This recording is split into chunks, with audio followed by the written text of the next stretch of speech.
All right, good day, everyone, and welcome to our office hours. Today, we'll be focused on all things 21st CCLC. So if you haven't gotten a chance to submit a question, no worries. You can definitely do that today. Before we actually get started, we'll go ahead and play a disclaimer from the U.S. Department of Education.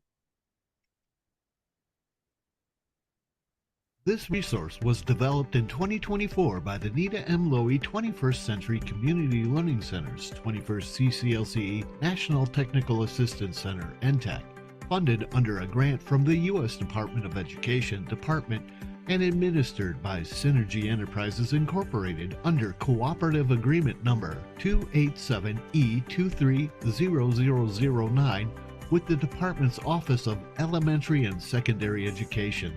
Opinions expressed herein do not necessarily reflect the position or policy of the department, nor does mention of trade names, commercial products, or organizations imply endorsement by the department or the federal government. This resource is in the public domain and is available at 21stcclcntech.org. Authorization to reproduce it in whole or in part is granted. Okay. Now, we'll also get started with our office hours today, where we'll discuss all things 21st CCLC. Before we do that, we'll go ahead and play a video, focus on just a little bit more about the 21st CCLC NTAC. So sit tight and enjoy the 2-minute video. Welcome to the 21st Century Community Learning Center's National Technical Assistance Center, the premier place for out-of-school time professionals to learn, collect resources, and engage with peers and experts. In collaboration with the U.S. Department of Education, the primary goal of the 21st CCLC NTAC is to support the professionals who operate Nita M. Lowy 21st CCLC programs across the nation, building their capacity and empowering them in their own educational journey toward learning and continuous growth. More than 85,000 professionals support students and families in over 10,000 sites across the nation that offer academic and enrichment activities to more than 1 million students in high-poverty, low-performing schools during non-school hours. These professionals also support more than 350,000 families and 11,000 volunteers. So the vision and mission of the 21st CCLC NTAC is to ensure that these professionals have the knowledge and skills they need to implement exciting and innovative programs for students and families, and have a place to share best practices, engage with evidence-based resources, and participate in professional learning opportunities to ultimately help students and families build lasting success as lifetime learners. Now is the time to build capacity with the 21st CCLC NTAC, where education meets empowerment.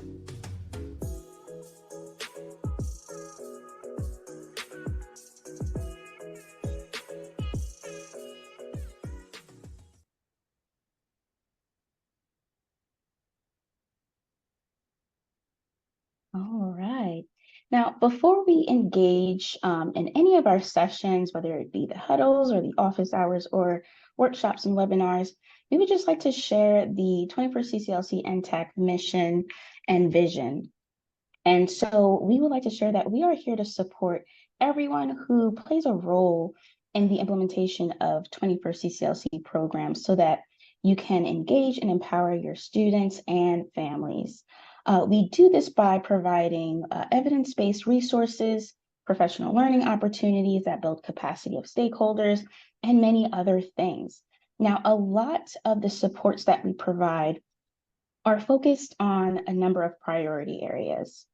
And so with these priority areas, we focus on a number of things, such as addressing the impacts of COVID-19, providing equity of access to resources, supporting students' SEL needs, fiscal compliance, statutory and programmatic requirements, and academic focus areas such as the list that you see here on your screen. Now, we understand that a lot of educators may struggle with student behavior, so that is a part of one of the toolkits that you'll find right away on our website. Now, just bear in mind that we are constantly updating our website with a number of resources and tools that you can use to address these different areas. All right.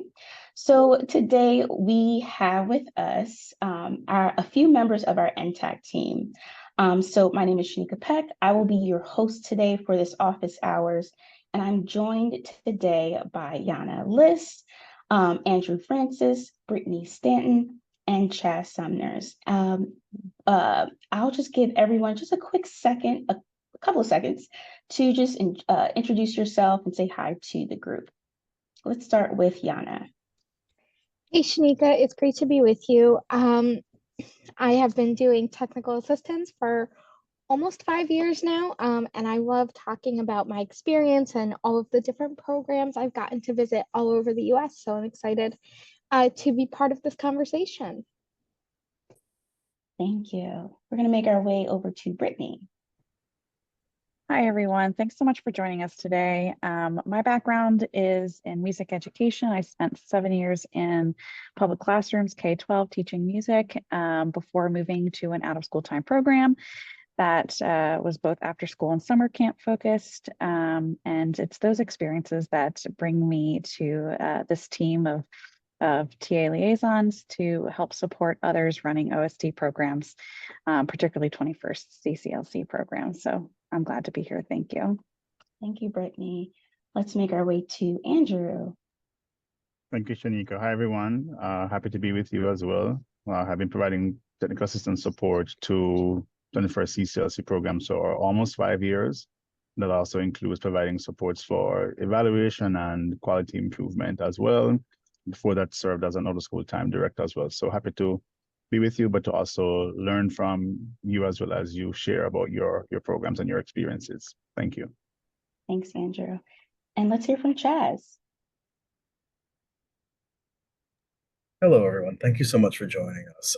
So my background is in special education. I taught special education and English for 11 years, as well as working in out-of-school time programs, all the way from frontline worker all the way up to program director. So looking forward to engaging in a healthy and fun discussion. Awesome. And I forgot to mention a little bit about myself. I'm also one of the senior TA liaisons on the team. I'm actually coming in from the extended day background as a lead teacher supporting year-round schooling for youth as young as 3 years old all the way up to 8. I've also done a lot of work with the residential life program, supporting students with high ACEs scores, as well as their families. Now, a lot of the work that I do in the out-of-school time field is pretty much focused on youth workforce development programs, as well as supporting 21st CCLC programs.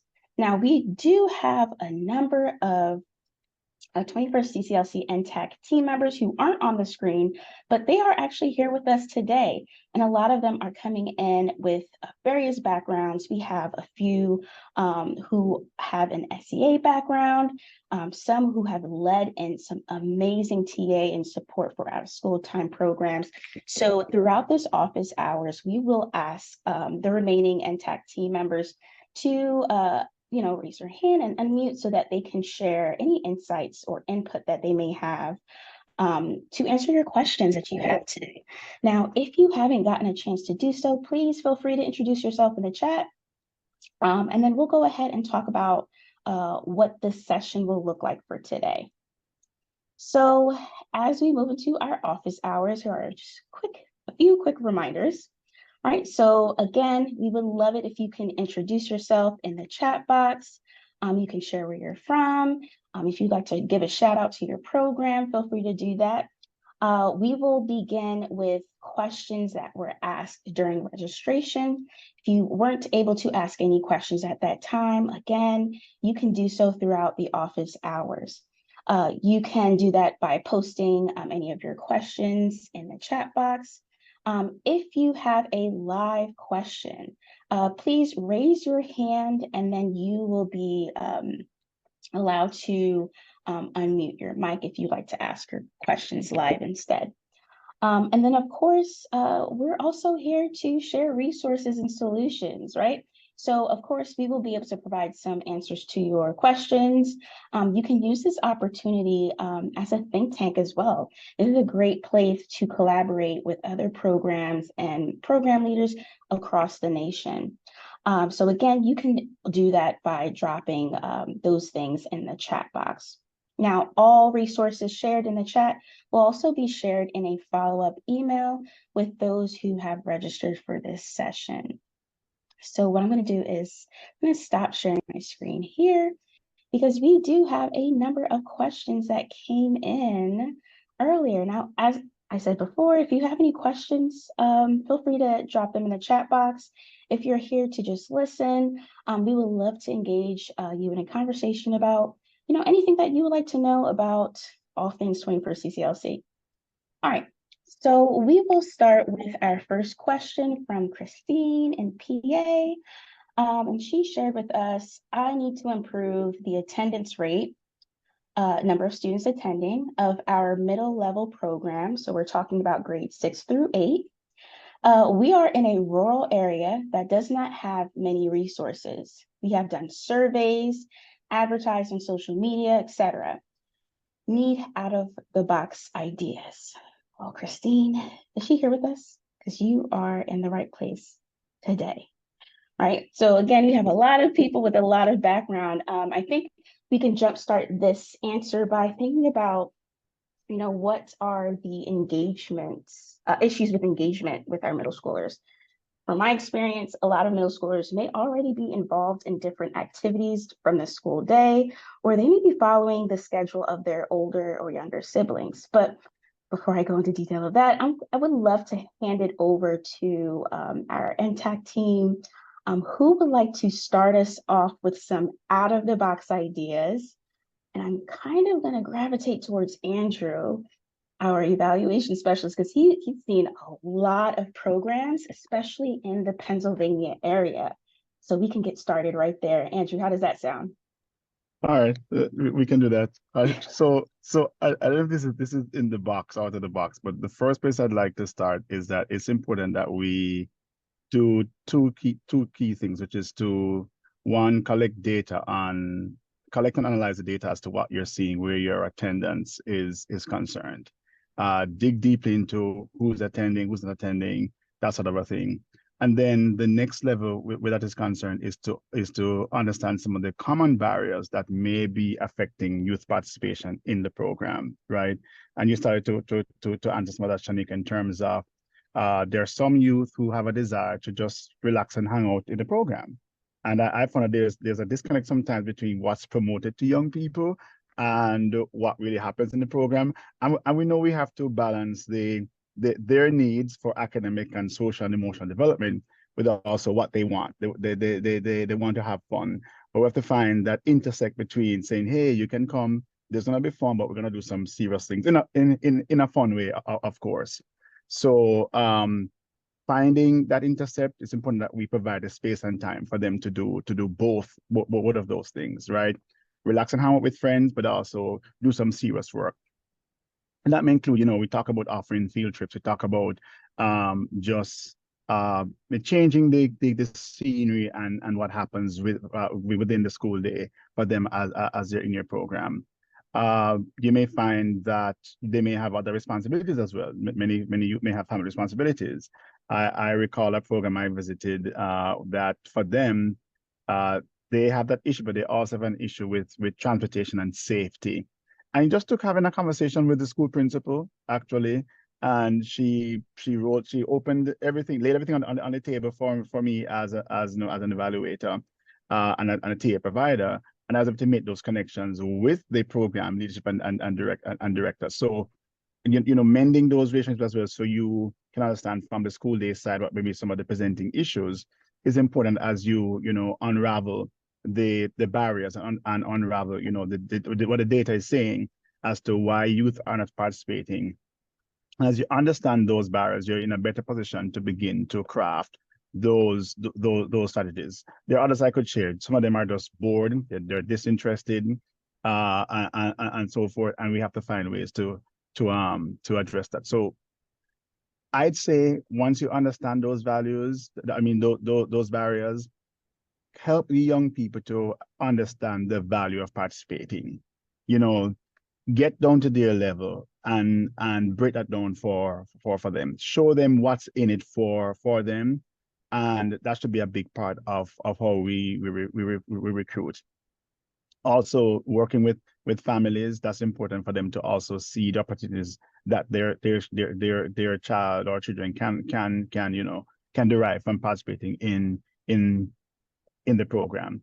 And I'd say incentives are going to be important, and those do not have to be things that require money or buying things that you cannot spend based on uniform guidance or other regulations where 21st C funding is concerned. But I'll stop there in terms of one, getting that data, understanding the barriers, helping the young people to understand what's in it for them, breaking down, help them to understand why they should participate and what would be the benefits, but also having families knowing the value as well, and being a part of that process of recruiting and retaining, but also working with the school day partners who also understand some of the barriers and can be a major part of recruiting those students, including those who may be at risk and really need these kinds of services, and could be encouraged to participate by a teacher, a mentor, or somebody during the school day.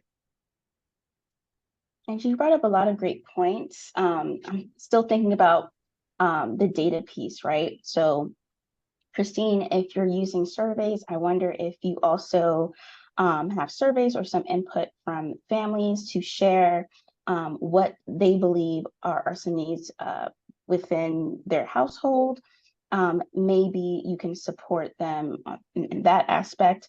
But I always think aligning or supporting the school day is important. It's important to see what's happening in the school day so that possibly you can provide some supplemental programming to assist either academic or SEL, or maybe it's just to get youth engaged with their peers. I've seen a lot of programs implement mentorship programming. So they partner older youth with younger youth, and just provide some time for them to just connect with one another. What I've seen with middle schoolers, they like to see themselves as adults, right? They're already in high school. Some of them are very mature or would like to be mature. And so just providing an opportunity for them to connect with older youth if possible. Shanika, if I could just add a little bit what you said about the data, because when we write a grant and you'd have gotten some amount of survey data or information, I like to encourage programs at the beginning of a program year as well to do a survey on what are the interests of the youth, and we have some tools for that, through the 21st CCLC NTAC, because you will develop an idea of what are their key interests, and you'll be able then to either put them as part of some of your must-have program activities. There are some things you wrote in the grant, they're non-negotiables. You must include those, but you could integrate the types of activities that students want to participate and be a part of in some of those activities. But then you may have other times that you could offer choices for them. And so they see themselves as being the creators of some aspect of the program, and they'd want to participate as well, because they feel that you are listening to them as you're, fine-tuning your program at the beginning of the year. And you could also do at the end of the year as well, talk about what were the experiences that they had, that you can then connect. But they could also be asked, if there's a friend that you'd recommend to be a part of the program, who would that friend be? So you can have a friend brings a friend as well. At that age, they're into groups and so forth. So that would also be helpful as you're using that data, to dig deeper into getting them engaged and be leaders and change makers in the program. Yeah, and you don't always have to stick to surveys. You can also conduct small focus groups, right? Bring them together if they can. It can be like a little mini session. You can probably title it like Youth Leading the Future. Just have youth provide their input. And again, a setting where they're connecting with their peers, but they'll also feel empowered that they can cause change. But yeah, I think you collect a lot of good information from small focus groups, and that can be with youth or their families as well. Add some school day teachers in there. community members, just to see what the needs are. And that'll probably help you with connecting with those partners that can support you, especially if you don't have, or you have limited resources. Is there anyone else who would like to contribute? Any ideas to help Christine out? Shanika, I was also thinking about the relationships within the program and middle school being such a very special age group, where they're starting to figure out like who they are. They're going through so many changes, and I wonder what the relationships are between staff and students. Like, is there trust? Do the students love the instructors, and are they coming because of who is running the programs?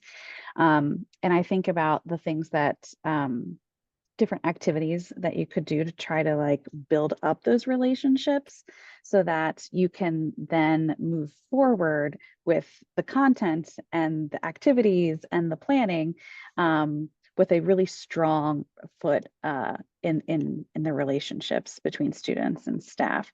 I've seen programs where students come because of who is running the programs. And so that's just such an important thing. And it can be so challenging, especially whenever we hear so much right now about the overturn of staffing and staffing shortages, and oh, I can't find highly qualified people to hire. But if you can implement some training to support who you have right now, to support them in working with youth and developing those relationships, that could also help improve the student attendance, because when you work on those relationships, then they want to be there, and they'll keep coming because of who's there. That actually reminded me of a program in Wayne County, New York. And he started a running club. And it all started with the relationship that he had with a younger cousin. And they would go for a jog. Of course, some of them weren't quite runners, but that was fine. It was just getting outside and being a part of a group. And so his running club slowly grew into something more. I think they had up to 50 students, and they would just like choose different sections to just walk together. So I definitely agree with a lot of things that Brittany has said so far. Is there anything else from the team, or any other ideas that you would like to share?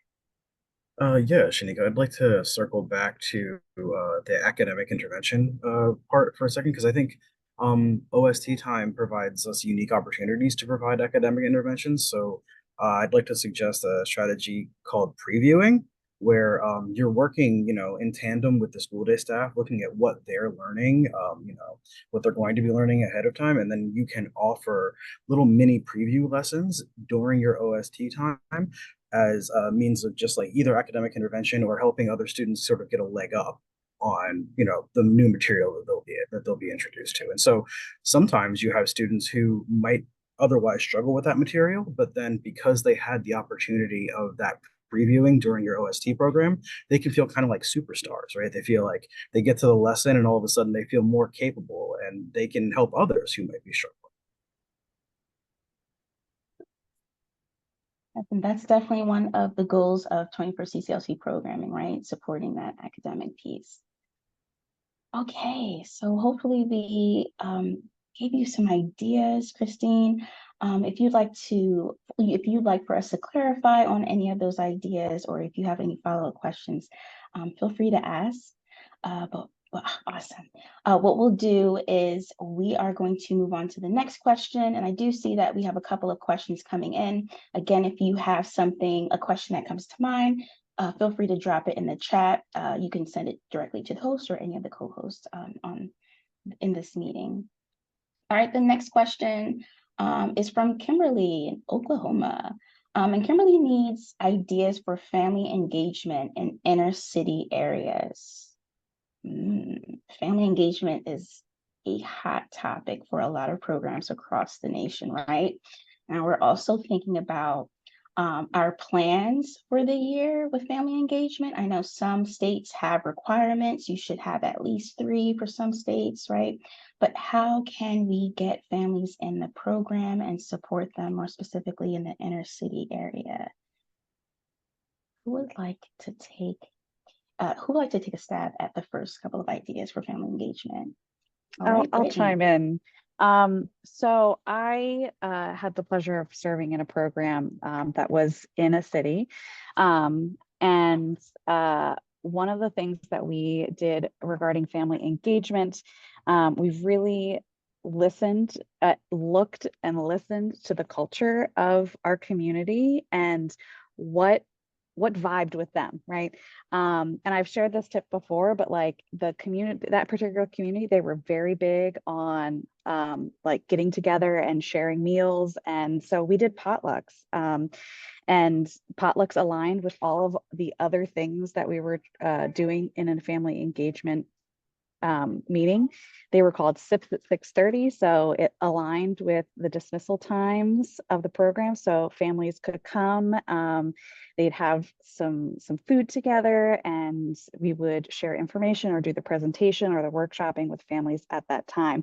But the reason why we decided that is because we looked at who are the families in the program and what is their cultural, what things do they enjoy doing, what resonates with them, what are their needs, and then built the events based on those things. So yes, like city presents some challenges on its own.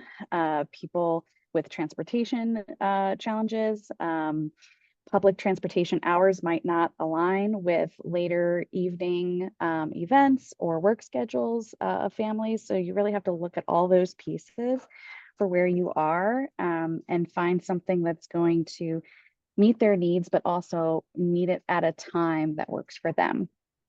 And the other thing that I would share is, again, thinking about your specific location and what alternate locations within the city limits might be more accessible or more attractive to having family engagement events.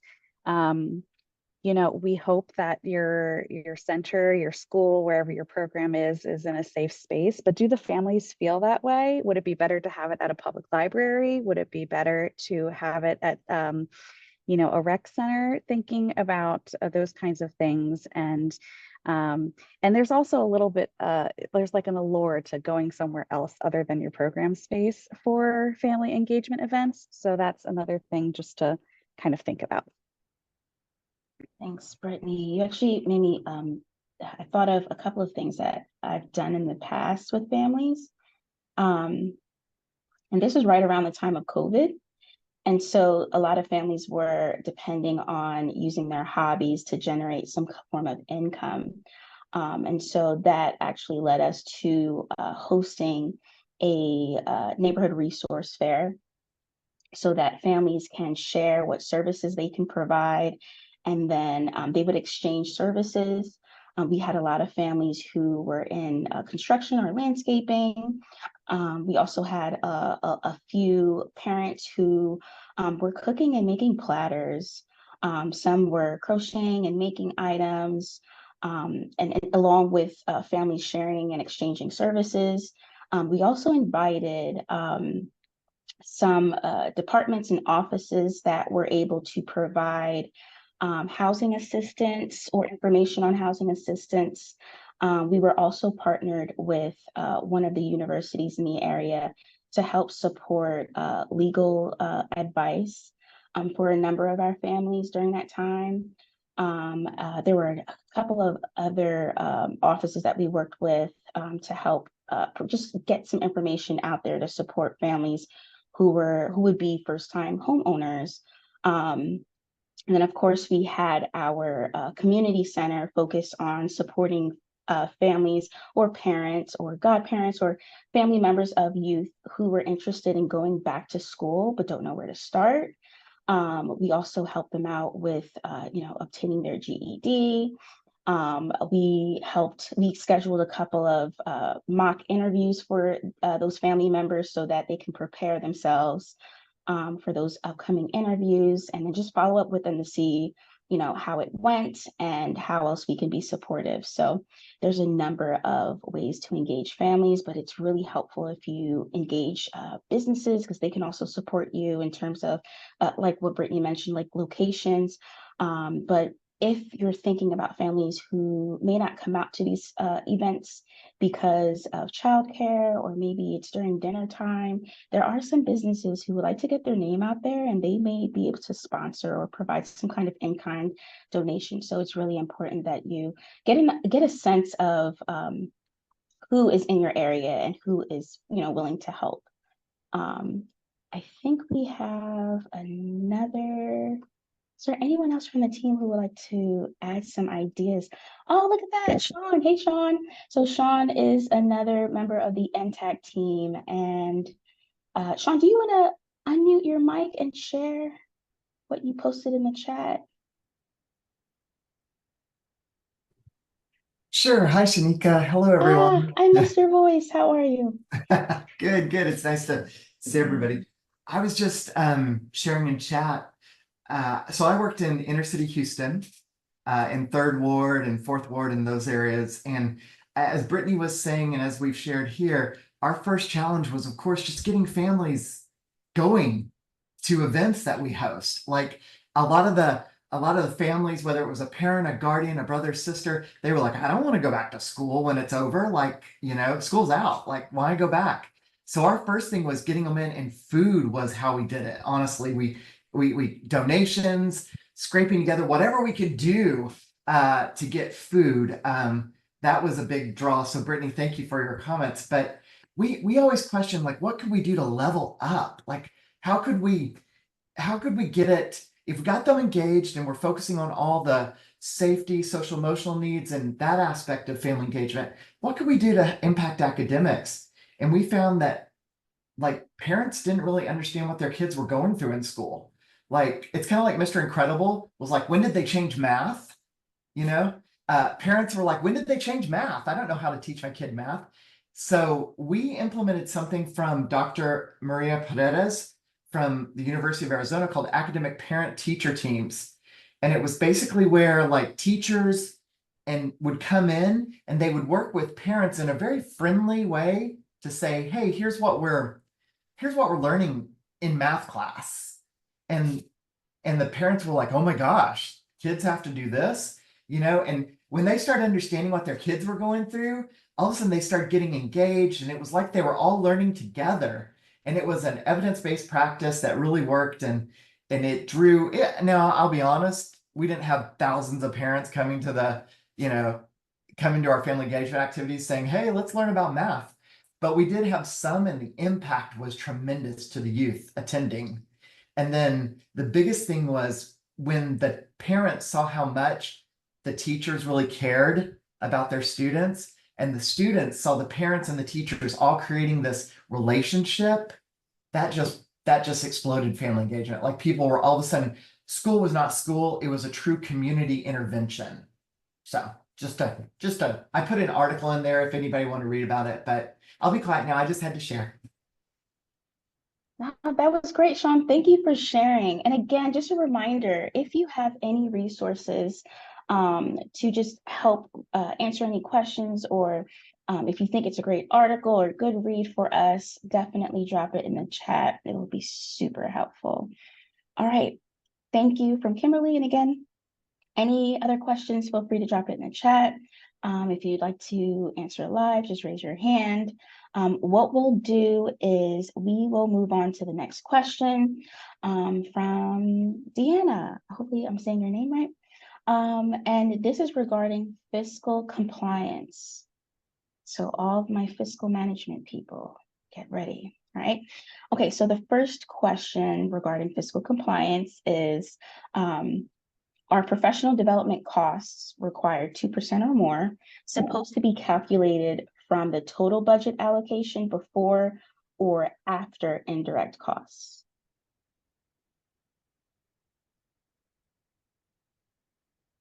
Can you repeat that, Shanika? Just to be Of course. clear. And okay, are professional development costs required 2% or more supposed to be calculated from the total budget allocation before or after indirect costs? So the first thing I'd say on that is that I know that different states provide guidance as it pertains to the grant, and when the grant application, the RFP, or is issued. And I think for that question, it would be something that should be addressed within the context of what guidance is provided directly from the state that Deanna is from, because those budget analysts, those fiscal persons would have definitely provided some guidance, we hope, on how to approach determining that 2% as pertains to whether it has to do the overall budget or it's after those other permutations have been considered. That would be my initial response. That's something that probably is taken within the context of the state and what may have been provided here. And I think probably she wants to clarify. Deanna, I think you can unmute now.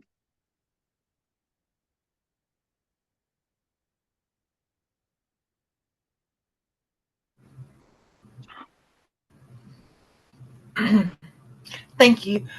So the guidance that I received was that it was supposed to be 2% of our total. Having a hard time. I just wondered, is that before? Would that, to your understanding, would that be before or after? Because as I understood it, it would be our total budget allocation, including the indirect cost.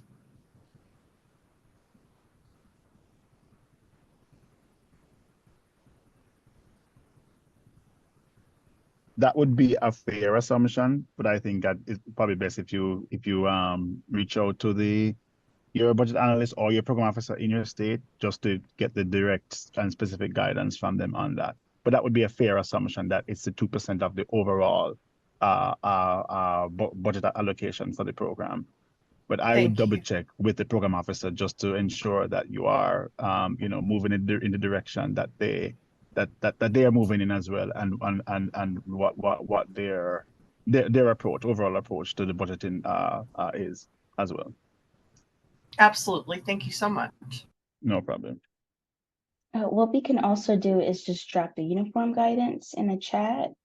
They also have resources that would cover some clarification around indirect costs.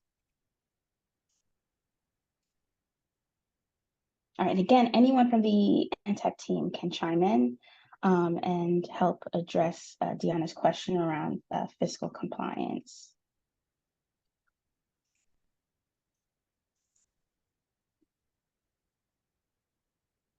Okay, now there's a second question, right? And Deanna, feel free to unmute so that you can clarify if you need to clarify anything. So the second question is regarding eligibility. 2 of our school partners have a 100% free lunch rate through the community eligibility provision for low-income schools. Does that mean the free reduced lunch rate requirement for eligibility?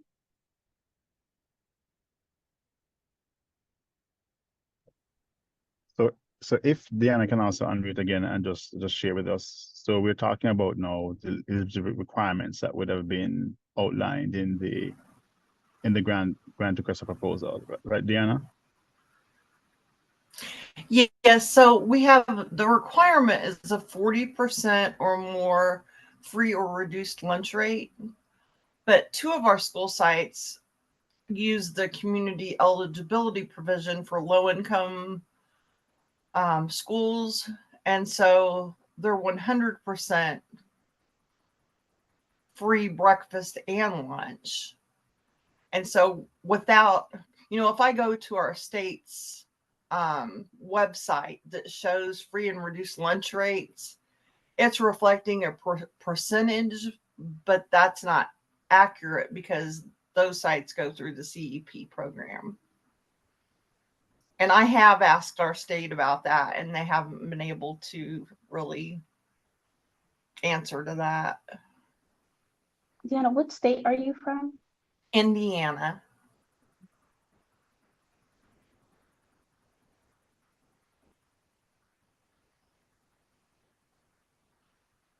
I believe we can also make some checks for the state. Shani can provide a direct response to Deanna. But what I'd say as well is sometimes, Deanna, what I found is that there are some grantees or sub-grantees, whatever the return maybe for your state, do liaise directly with their school as well to get this kind of a data as it pertains to the percent of students who are eligible for free and reduced meals.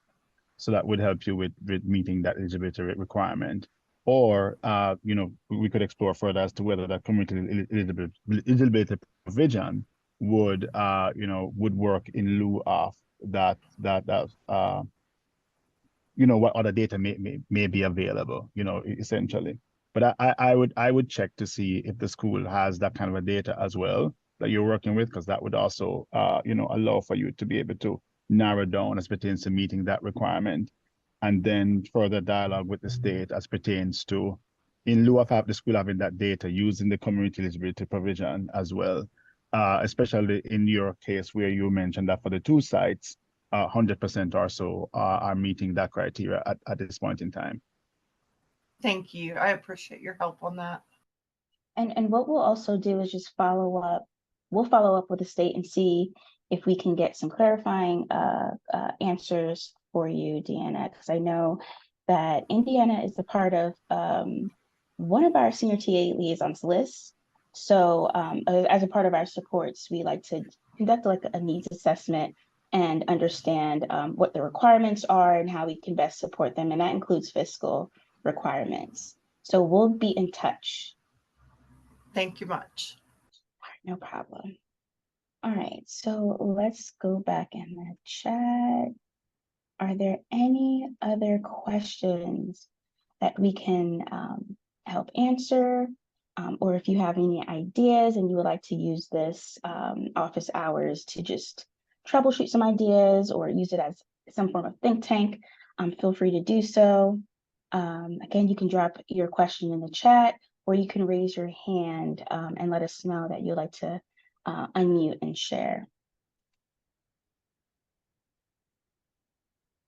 Yes, Sean is excited about those policy and fiscal questions. I love your enthusiasm, Sean. Very important questions.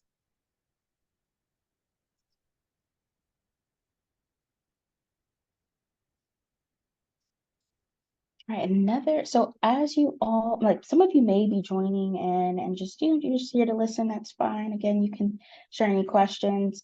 We have seen a lot of questions around how to recruit and retain those older youth. So we did talk a little bit about that with middle school, but we don't always talk about how to re-engage youth who were originally part of our program. So if that's a question that you would like to discuss, maybe that's something that we can talk about now. Or maybe it's around implementing your program with fidelity.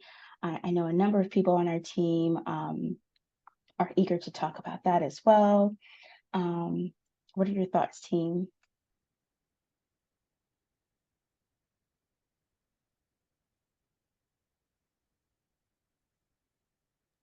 I mean, I'd be happy to share just a little bit about re-engaging disengaged youth coming up at the end of July, beginning of August, Summer Symposium.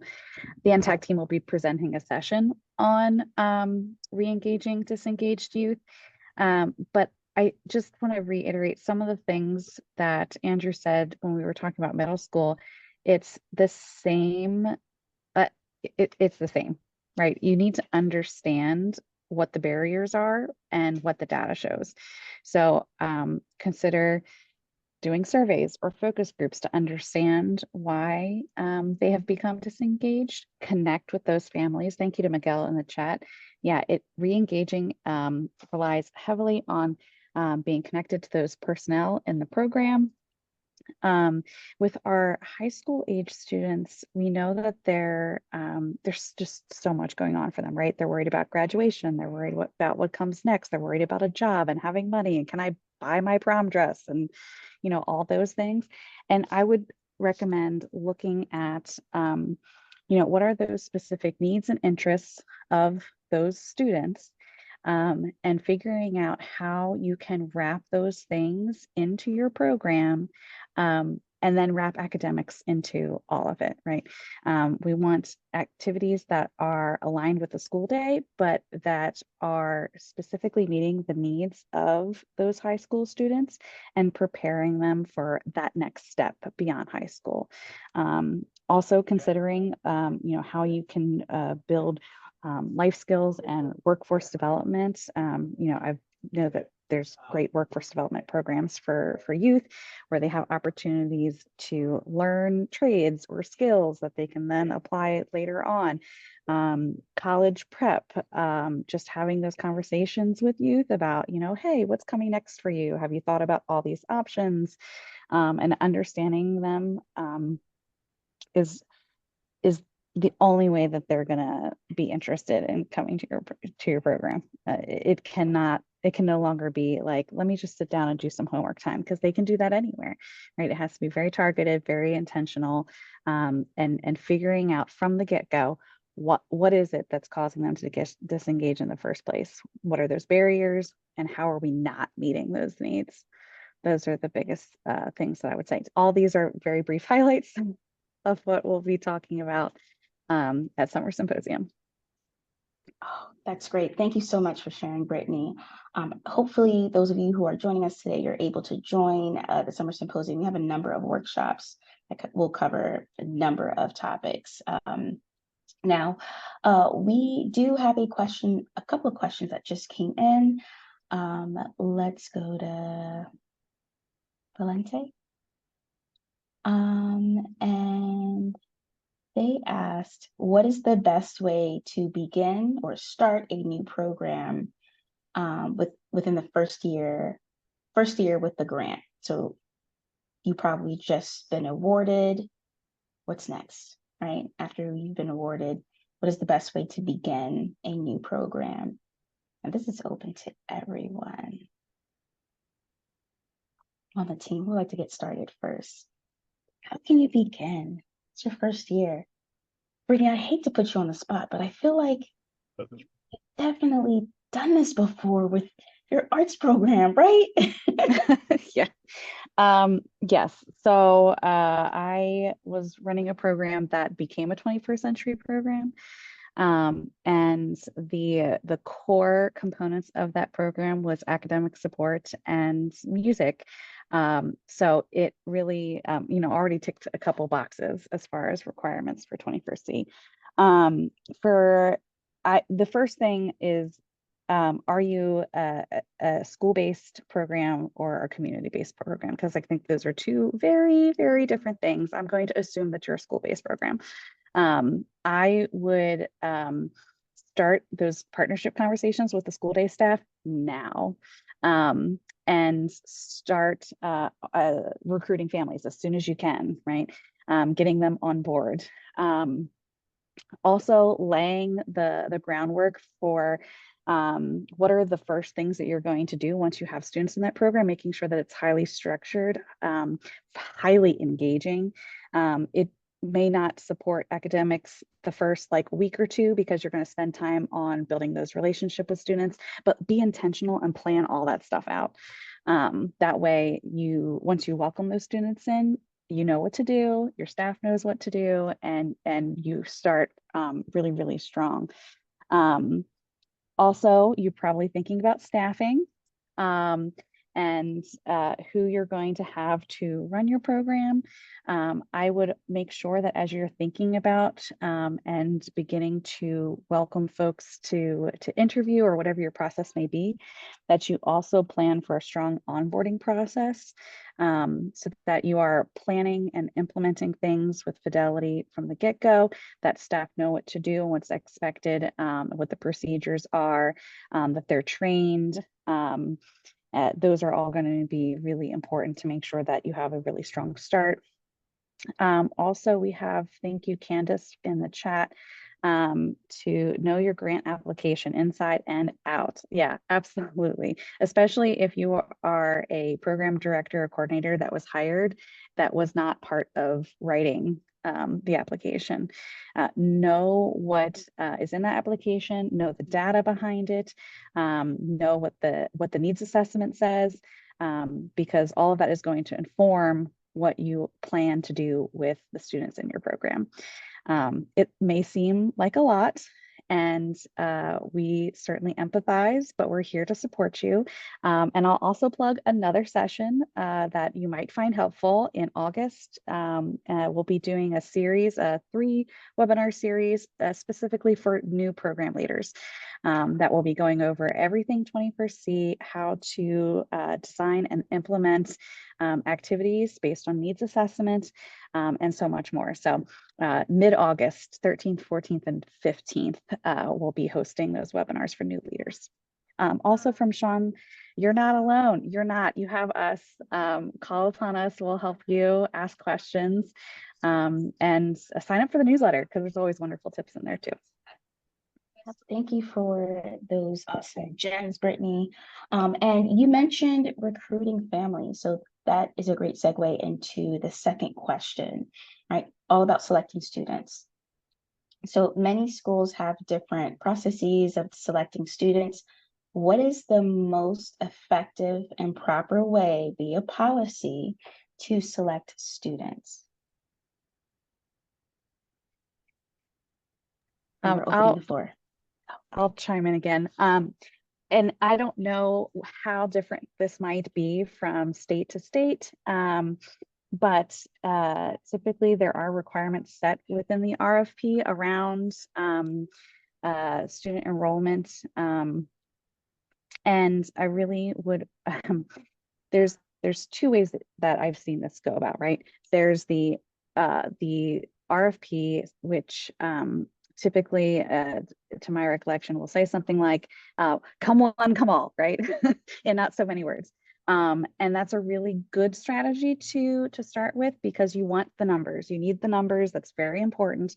But the other side of that is, are the students who are enrolling in the program, do they have specific needs? And 21st C is designed to support those, everybody, but also those who have the most need.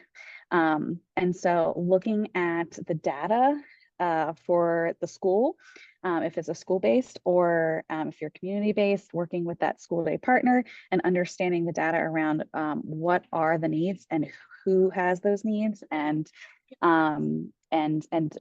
doing a like a referral process and working with the school day staff to recruit those specific students and families who have the highest needs, and then targeting your program to the specific needs as well. So it's kind of both. You can lean more into one than the other, but also double check what's in that RFP about what your requirements are. Is it come one, come all period?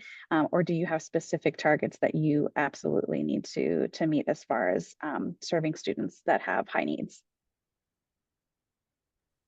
Yeah, and just want to put this out there that if you go over to our website, to our resources and our archived resources, we have linked a couple of resources or courses around understanding what your grant is, or just introduction to 21st CCLC programs. So definitely take a look at that as well if you would like to have a place to start, or maybe if you aren't new and you may have a new program team, that's a great place to start to just familiarize yourself with how what you should be mindful of as you begin to start your program. Do we have anyone else from our team who would like to chime in? I know we talked a little bit about data and needs assessment to help get your program started, or recruiting families and students. Is there anyone else from our team who would like to chime in? Why don't I talk a little bit about that data piece, especially for programs that are working with their external evaluators.